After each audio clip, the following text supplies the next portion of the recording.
빛내리교회 성도 여러분, 반갑습니다. 오늘은 11월 27일입니다. 하나님의 말씀 안에서 은혜를 누리는 하루 되시길 소망합니다.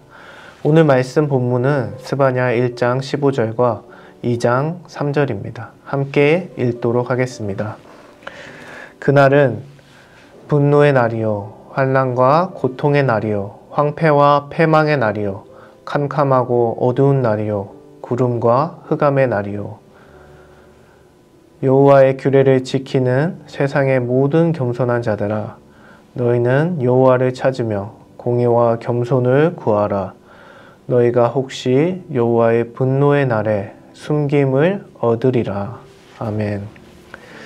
저는 영화를 보는 것을 좋아하는데 종종 재난 영화를 보기도 합니다. 재난 영화를 몇 번 보신 분들은 아시겠지만 몇 가지 패턴이 있음을 알 수 있습니다. 먼저는 사람들이 일상적인 삶을 살아가는 가운데 소수의 몇몇 사람은 재앙이 곧 닥쳐올 것을 알게 됩니다. 하지만 자연재해가 사람이 대비하기에는 너무나 규모가 크고 빠르게 진행되어서 사람들은 제대로 방비를 할 수 없고, 많은 사람들이 생각지도 못할 때 엄청난 재난이 사람들에게 갑작스럽게 닥치는 것을 보게 됩니다. 사람들은 이러한 재난 앞에 무능하고 당황하고 도망하고 또 울기도 합니다.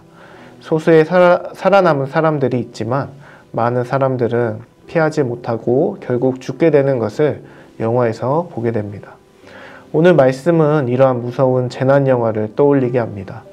오늘 말씀에서 여호와의 심판의 날이 가깝고 빠르게 다가온다고 말합니다. 이 심판의 날은 여호와의 분노의 날이라고 오늘 말씀은 표현하고 있습니다. 하나님의 분노로 인해 죄인들은 환난과 고통을 겪고, 그들이 부정하게 쌓아 올린 재물과 그들의 능력, 그리고 용사와 같은 힘, 교만과 우상 숭배는 심판의 날에 황폐하게 되고 패망하게 됩니다. 죄인들이 가졌던 그 어떤 무엇도 그들을 구원하지 못하고 하나님의 심판 앞에 완전히 멸절하게 될 것이라 말하고 있습니다. 하나님이 이들을 심판하는 이유는 이 죄인들이 하나님께 범죄하였기 때문이라 말합니다. 이들의 범죄는 스바냐 1장 6절에서 찾을 수 있습니다. 여호와를 배반하고 따르지 아니한 자들과 여호와를 찾지도 아니하며 구하지도 아니한 자들을 멸절하리라. 하나님을 따르던 이스라엘 백성들은 하나님을 배반하고 이방의 우상들을 섬기며 하나님을 따르지 않고 하나님을 더 이상 찾지도 않습니다.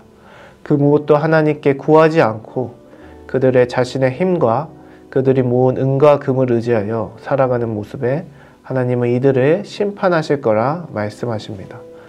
이 심판은 죄악 가운데 있는 모든 사람을 완전히 멸절하기에 그 누구도 피할 수 없습니다. 1장 17절에는 그들의 피는 쏟아져서 티끌같이 되며 그들의 살은 분토같이 될지라 말합니다. 너무나 끔찍하고 잔인한 죄의 결과입니다.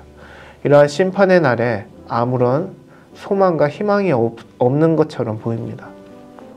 그러나 스바냐 2장 3절에서는 스바냐는 죄 가운데 있는 이 이스라엘 백성들을 향하여서 수치를 모르는 자들이라 칭하며 모이라 명합니다. 이들을 부르는 것은 이들이 모여서 심판의 날에 이르기 전에 그들이 회개하기를 촉구하는 경고의 말을 하고 있습니다.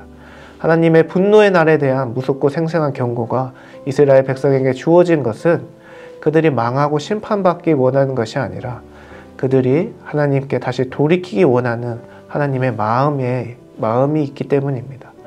히브리어 원문에 따라 명령형을 중심으로 2장 3절을 보면 하나님을 찾으라, 공의를 구하라, 겸손을 구하라, 이 세 가지가 중심이 됩니다.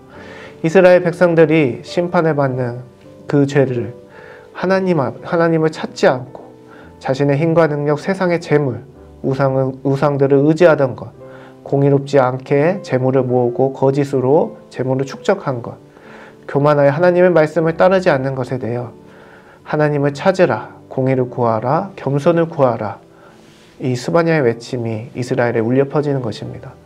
스바냐는 계속해서 이렇게 하나님을 찾고 공의를 구하고 겸손을 구하면 심판날에 하나님께서 숨겨주셔서 하나님의 보호함 가운데 구원을 얻을 것이라 말합니다. 스바냐라는 이 이름 자체가 하나님께서 숨겨주신다라는 의미를 가지고 있습니다.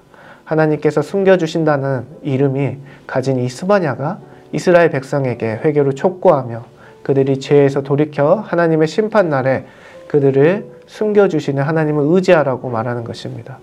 이 말씀은 하나님을 믿고 따르는 이 시대를 살아가는 우리를 향한 하나님의 말씀이기도 합니다. 하나님을 찾기보다 다른 것들, 나의 힘과 능력, 지식, 지금까지 축적해온 돈과 이런 것들이 나의 안정과 나의 생명을 지키고 있다고 생각하지는 않습니까?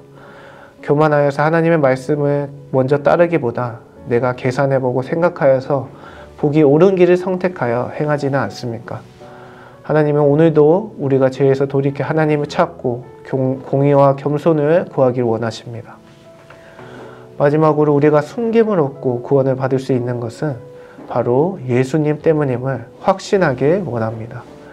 하나님의 피할 수 없는 분노와 같은 이 불같은 분노의 심판 앞에 누구도 견딜 수 없어 보입니다. 그러나 온 애굽 땅에 첫 장자가 주는 심판이 임하였을 때 이스라엘 백성들은 어린 양의 피를 문설주에 발라 심판으로부터 숨김을 받았습니다. 이처럼 우리에게 주어진 기쁜 소식은 어린 양 그리스도로 인하여서 그 피로 인하여서 우리가 숨김을 받고 구원을 받았다는 사실입니다.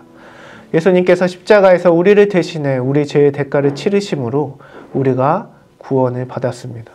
스바냐 1장 15절에서 말하는 우리가 받아야 할 하나님의 분노가 예수님께 쏟아지고 우리가 당해야 할 환난과 고통을 주님께서 당하셨습니다. 심판의 날이 캄캄하고 어두운 날이라고 스바냐 1장 15절에서 말하는 것처럼 주님께서 십자가에서 달리셨을 때 마태복음에서는 어둠이 온 땅을 덮었다고 말합니다. 스바냐 1장 17절에서 말하는 죄인의 그 피가 우리들의 피가 쏟아져서 티끌이 돼야 할 텐데 주님께서 우리 대신에 십자가에서 우리 대신 피를 쏟으시고 죽으셨습니다. 스바냐가 말하는 피할 수 없는 죄인된 우리가 받아야 할 하나님의 분노의 심판을 우리를 위해 예수님께서 십자가에서 받으신 것입니다. 그렇기 때문에 우리는 그리스도 예수 안에 그리스도의 피로 인하여 숨김받았습니다. 우리는 그리스도가 다시 오실 그 마지막 날에도 그리고 우리가 지금 살아가는 지금 이 땅에서도 지금도 그리스도로 인하여서 숨김을 얻는 구원을 받습니다. 오늘 하루 하나님을 찾고 공의와 겸손을 구하고 그리스도 예수 안에서 구원의 확신 가운데 감사함으로 하루를 살아가는 모든 빛내리 성도님들 되게 소망합니다. 다 함께 기도하겠습니다. 오늘도 귀한 말씀을 주시니 감사합니다. 하나님 아버지 감사합니다. 지금까지 빛내리 교회를 굳건하게 지켜주시고 하나님의 뜻을 이루어 나가는 교회로 사용해 주셔서 감사합니다. 이제 새 성전 건축을 위해 새로운 땅으로 나아갑니다. 건축의 모든 과정을 주님께 맡겨드립니다. 계약과 매매, 건축 설계 및 인허가 절차, 시공되는 모든 순간마다 주님이 간섭해 주시고 필요한 재정도 넉넉히 부어주셔서 순조롭게 진행되게 하여 주시옵소서. 빛내리 교회의 새 성전이 빛내리 성도들만의 기쁨이 아닌 맥케니 이웃들과 달라스, 미국 전역, 궁극적으로 하나님 아버지의 기쁨이 되고 소망이 되는 성전이 되게 하여 주시옵소서. 또한 빛내리 성도분들과 리더십을 위해 기도합니다. 어린아이부터 어르신분들까지 한 마음 한 뜻으로 모아주시고 담임 목사님과 교회 리더십, 건축위원분들의 영과 육을 지켜주셔서 큰 일을 해나갈 때 낙심할 때마다 지치지 않게 하여 주시옵소서. 성전을 건축하라. 그리하면 내가 그것으로 말미암아 기뻐하고 또 영광을 얻으리라 라고 말씀하신 하나님의 말씀을 믿고 완공된 새 성전에서 크신 하나님이 하셨습니다 라고 간증하는 날을 고대하며 이 모든 말씀 우리 주 예수님 이름으로 기도합니다. 아멘.